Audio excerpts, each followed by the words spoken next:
Asians have come a long way to become American citizens. There have been laws that limited and even prohibited them from coming to America. The Immigration Act of 1924 was to limit the immigration of aliens into the United States and for other purposes. This included Asian countries. For Filipino and Vietnamese populations, military and war have played vital roles in their journey to becoming American citizens. In 1901, President William McKinley signed an executive order allowing the Navy to enlist 500 Filipinos as part of the Insular Force. Secretary of the Navy, John D. Long, signed General Order No. 40 on April 8 of 1901, promulgating the executive order.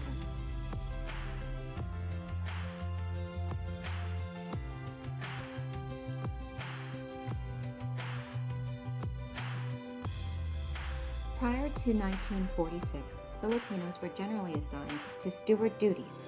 After the granting of independence to the Philippine Islands in 1946, this source of recruitment ended.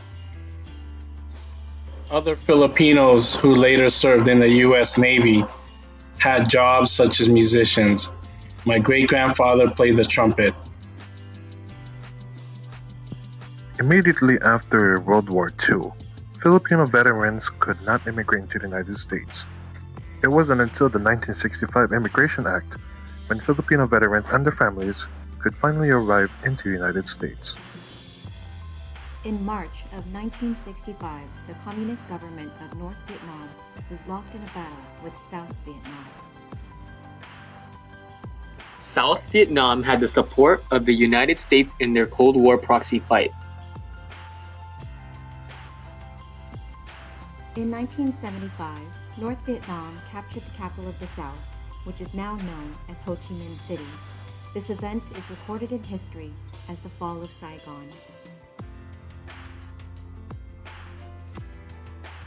In 1975, President Gerald R. Ford ordered a complete evacuation of American presence in Vietnam. White House lawyers deemed it legal to withdraw U.S. citizens. However, support for refugees remains unclear. In post-war Vietnam, the country's infrastructure was ravaged by bombing and landmines. Once lush landscapes were stripped by toxic chemicals. Death tolls of Vietnamese civilians exceeded 2 million, with death tolls of soldiers exceeding 1.3 million. After the North had taken all of Vietnam, the government still had deep distrust of many in the South, with doubts about their loyalty to the communist regime. In efforts of survival, people fled. There were almost 800,000 refugees who fled Vietnam following the fall of Saigon between 1975 and 1995.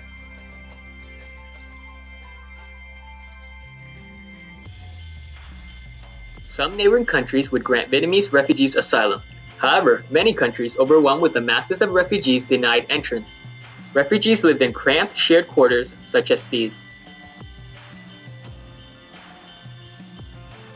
The American Homecoming Act was written in 1987 and passed in 1988 under President Ronald Reagan. This act gave preferential immigration status to children in Vietnam born of U.S. fathers. It also gave their immediate relatives refugee benefits. Approximately 23,000 Amerasians and 67,000 of their relatives entered the U.S. under this act. On May 23, 1975, the Indochina Migration and Refugee Assistance Act was passed. Under this act, approximately 130,000 refugees from South Vietnam, Laos, and Cambodia were allowed to enter the United States.